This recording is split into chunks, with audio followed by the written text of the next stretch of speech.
Sanibonani once again. Njengenjwayelo, siyacela ukuthi ni-like, subscribe and share with your friends, share ne-family yakho, and everybody basically. Ngaphandle nje kokuchitha isikhathi, siyoya evini lethu, silithola lapha kumisebenzi yeba-apostoli. Acts chapter 2, siyofunza verse 1 to 4. Lifunzeka ngale ndlela-ke izenzo. When the day of Pentecost had fully come, they were all with one accord in one place, and suddenly there came a sound from heaven as of a rushing mighty wind, and it filled the whole house where they were sitting. Then there appeared to them divided tongues as of fire, and one sat upon each of them. Sibonge Baba kufunza kwelivi lakho, busise, amen. La sifunze khona sithola abafunzi baJesu babuthene ndzawonye njengoba vele beba-commanded or they were instructed by Jesus ukuthi bangasuki eJerusalema baze bambathiswe ngemandla amoya engcwele. Bangasuki eJerusalema kuze kuthi uNkulunkulu Baba asende lesipho esomoya wengcwele kubo labafunzi. So indeed abazange basuke eJerusalem, bahlala ndzawonye babuthana in one accord. Kusho ukuthi bebenda into leyodwa, balangadelele into leyodwa. Bathi basahleti njalo kwavakala umsindo lomkhulu uchamuka ekhaya ezulwini wehlela kubo. Wathi uma wehla lo msindo wavakala unjengesivunguvungu, wavakala ungumoya. Wehlela kulelo room lebebakilo. Lithe uma wehlela kwagcwaliswa-ke lelo room ngamoya. Lithi kwabonakala kubo ilwimi shengathi kade ngumlilo. Ehlela kunguloya naloyo lobeka khona lapho ekamelweni, egumbini. Ehlela kuloya naloya. And uma ufunza verse 4 lithi, and they were all filled, bagcwaliswa bonke with the Holy Spirit and began to speak with other tongues as the Spirit gave them utterances. Bagcwaliswa bonke ngamoya lwengcwele. Bacala bakhuluma letinye tilwimi. Taletinye tive baseJerusalem. Losho ukuthi uma babathuma kuletinye tilive, kumbe moya lwengcwele uma babaphushela kuletinye tive, they were able to speak other languages. Laba wa-downloada ngalelanga le-Pentecost. So as a Christian, make sure ukuthi ufuna kube umuntu logcwaliswe ngemandla amoya lwengcwele. Gcwaliswa ngamoya lwengcwele, so that the Holy Spirit will enable you to do things that you were not able to do before.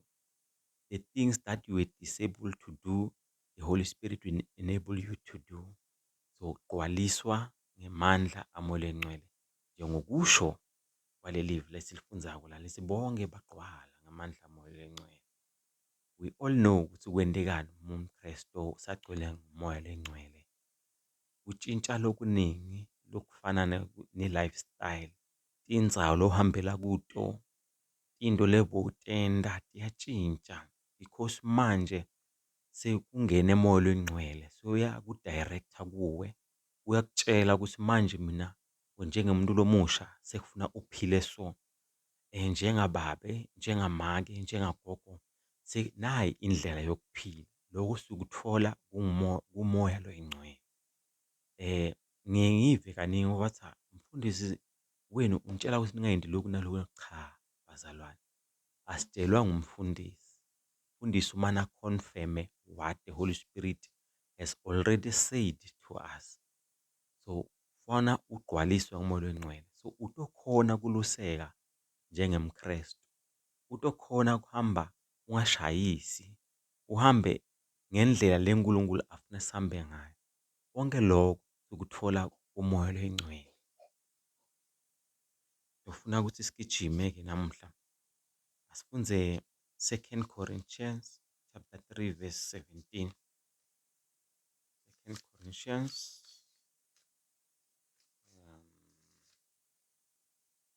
siyafika. Sidlulile. 2 Corinthians chapter 3 siyofunza khona verse 17. Now the Lord is the Spirit, and where the Spirit of the Lord there is liberty. Leli verse lesilifunza manje lithi la khona umoya waNkulunkulu kunokukhululeka. La kukhona moya waNkulunkulu kunokukhululeka. Uma khuluma ngalokukhululeka lokhu lokushiwa ngileli verse, khuluma ngejoy unspeakable. Le njabulo leli chichimako, le njabulo le ungeke wayichaza kumuntu wayi-understand. But that's what we found. That's what we find kuJesu Kristu. Lusikuthola kumoya lwengcwele ukuthi la kunamoya waNkulunkulu khona kunokukhululeka. And ukhumbule livwi laNkulunkulu lithi Jesus Christ, whoever he sets free is free indeed. So namoya lwengcwele, when he sets you free, he sets you free indeed. Kunokukhululeka, angathi ukuthi uboshwe kuphi wena. I don't know ukuthi where you are stuck, but you can feel ukuthi you are not operating in a level that you are supposed to be operating. You are not operating where you want to be. Kahle kahle. So kusho ukuthi khona tibopho somewhere somehow leti ubophile, but njengoba ngisho ukuthi livwi laNkulunkulu lithi la kunamoya lwengcwele kunokukhululeka. So njengemntwana waNkulunkulu ungaboshwa sowumntwana waNkulunkulu. Menda siciniseko sokuthi umoya lwengcwele ungakuwe, so that ungathi awuboshwa sowumntwana waNkulunkulu. Uthi ulifunza leBhayibheli kodwa ulifunza uboshiwe. Awukho uma umuntu loboshiwe ngumuntu lo anema-limitations. U-limited ekwenteni tinto. U-limited kuba exposed to other things. Ngani? Ukuthi uboshiwe. Liyaboshwa-ke ngisho nelibhizinisi, liyaboshwa umsebenzi, liyaboshwa i-career yakho, i-future yakho iboshwe ungafinyeleli emaphupheni akho because uboshiwe at some point. So, but if the Spirit of God dwells in you, you know there's liberty in everything that you go through, in everything that you are doing. You know ukuthi hayi man, ngikhululekile, ngikhululiwe futhi eduke kukhululeka. Uyakubona? So tonke tibopho umoya lwengcwele uyakhona ukuthi kuqashula, uyakhona ukuthi kucabula tibopho tonke. Doesn't matter ukuthi bakuvalele libhodlela, noma ngabe sebaliphose emfuleni, baliphose elwandle, noma ngabe balihenga esigangeni, balibophe ngensambo nale nsambo ibola leli bhodlela liwele etsheni lifahleke kuphela impilo yakho. Kodwa uma umoya lwengcwele engakuwe, akonke leti zinto leti ngeke asebenza kuwe ngoba kunokukhululeka lapho kunamoya lwengcwele khona-ke. Singagijima futhi siye lapha ku-2 Timothy chapter 2. Timothy wesibili man. Timothy wesibili. We are getting there. Okay. 2 Timothy chapter 1. Sorry. Siyofunza verse 7. Timothy wesibili sahluko sokuqala verse lesikhombisa. Funzeka ngalendlela. For God has not given us a spirit of fear, but of power and of love and of a sound mind. So you see ukuthi umoya lwengcwele unjani-ke. 1, uvela kuNkulunkulu. Okwesibili, has not given us the spirit of fear. Asiphiwanga umoya wokwesaba njengebantwana bakaNkulunkulu. Usaba kufakaza ngelivi laNkulunkulu. Usaba kufakaza ngalokhu uJesu akwendele kona. Fakaza ngako noma ngabe ukuphi kusikhathi kungesiso sikhathi. Fakaza kuleyo bhasi lokugibela yona. Fakaza anywhere and everywhere where you find yourself at. Fakaza ngelivi lasimakathi. For God has not given us the spirit of fear, but of power. Kunemandla kumoya lengcwele. Emandla okukhulekela abantu labagulako baphile. Emandla okukhulekela tishosha tisukume. Emandla okukhulekela timbumbuthe tibone. Akhona amandla umoya lwengcwele. Because umoya lwengcwele is the power giver. He enables us where we are disabled. So kuloko we have to rely on the Holy Spirit. Liphindze uma liqhubeka lisiphe nemandla eluthando and of a sound mind. Ingqondo lesoba. Ingqondo lenda ema-decisions la right. Konke lokho sikuthola kumoya lwengcwele. So it is very important ukuthi every day we invite umoya lwengcwele ukuthi abe khona empilweni yakho. Abe khona kulelo suku lelo lalelo langa. Abe khona umoya lwengcwele. Sigijime-ke Judges 14 verse 6. Judges 14.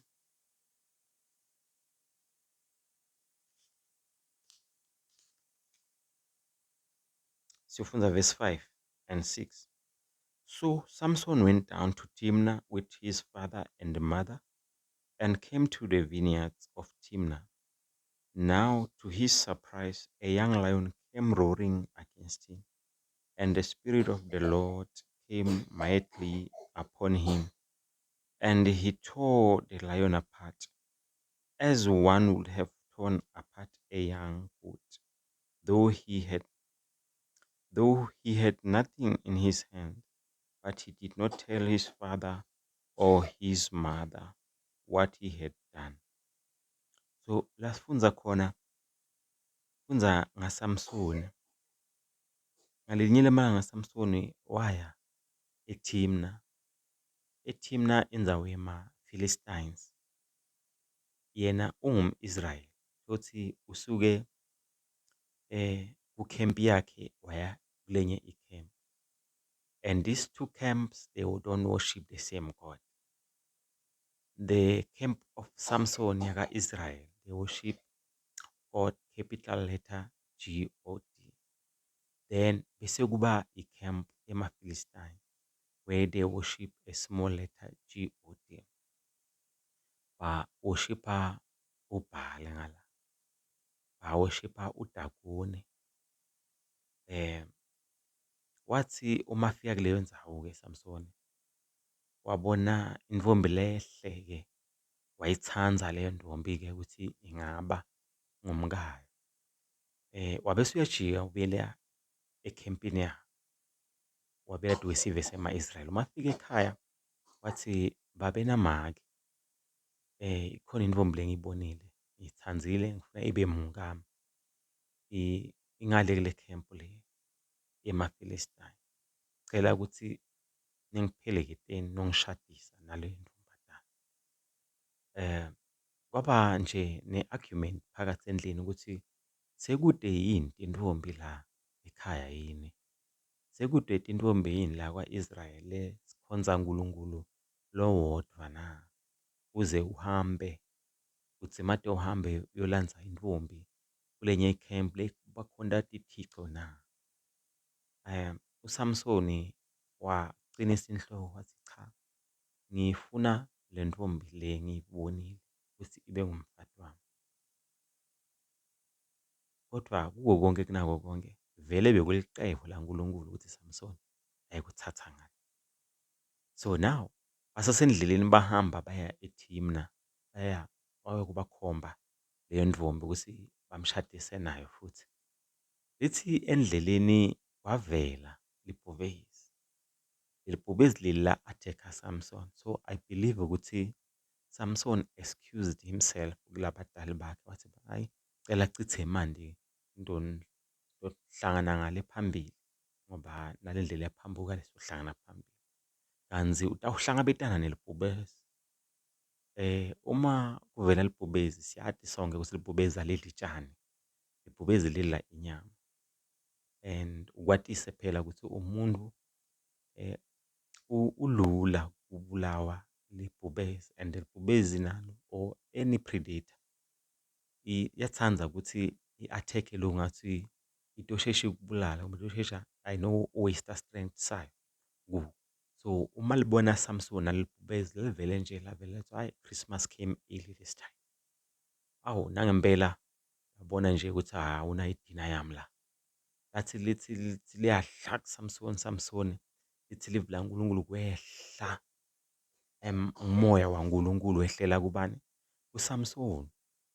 Wabamba lelo bhubezi, walidladlabula ngathi udladlabula lizinyane lemboti. So he killed the lion with ease, uSamson.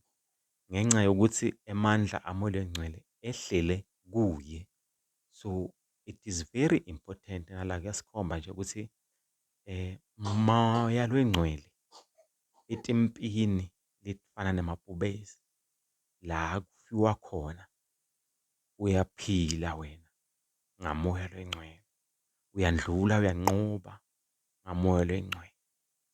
So la Samson walibamba leli bhubezi walibulala, but before alibamba wehla moya lwengcwele wehlela kuye.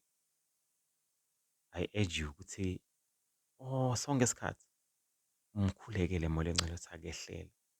Usaphuma ekhaya uhamba uya endzaweni la uya khona, mtshele ukuthi moya lwengcwele hamba nami, moya lwengcwele iba khona empilweni yami, moya lwengcwele yehlela kimi, ngigcobe ngu-anoint.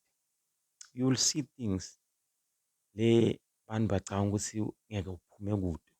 Ima ungcolile imoto iphelile but wena bakubona uphuma lapha. Bamangale abantu ukuthi njani, imoto inje kuphume muntu lapha, kusho ukuthi uphumile. Nenwele yakho leyi-one ayikasali laphaya kule ngoti ngenxa yokuthi unamoya lwengcwele. So ungatibuta ukuthi uthola njani moya lwengcwele? Ngenta njani ukuthi ngibe namoya lwengcwele? Moya lwengcwele-ke lifa nobe sipho sebantwana baNkulunkulu. So nawe namhlanje ntambama, depending ukuthi ubukela sikhathini, whether kusekuseni, kusemini, ngiyaku-invite-a, ngiku-invite-ela kuJesu so that utoba i-beneficiary yalesipho samoya lwengcwele. If we read lapha ku-Romans, let's find the verse. Romans chapter 10. Romans chapter 10. Bear with me. Romans chapter 10 sifundze verse 9. Lithi livi, that if you confess with your mouth that Jesus is the Lord and believe in your heart that God raised him from the dead, you will be saved. So indzaba icala ngokumukela Jesu, indzaba icala ngokuvuma Jesu, ngoba uma uvuma ngemlomo wakho ukuthi Jesu uyinkosi, uphindze ukholwa ukuthi uNkulunkulu Baba umvusile kulabafileyo, wena uyakusinziswa. Emva kokusinziswa, that's when you will receive the power of the Holy Spirit.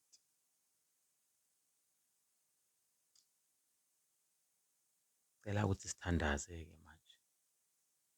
But nawukhona ubukele lesi video and uba like ngiyamfuna Moya Oyingcwele but ngiyamfuna Jesu Kristu ngoba vele sicalwa uJesu ngoba Jesu Kristu nguye indlela neqiniso. Akekho uya kuBaba ngaphandle kwaJesu Kristu waseNazaretha. Is the truth, the life and the way.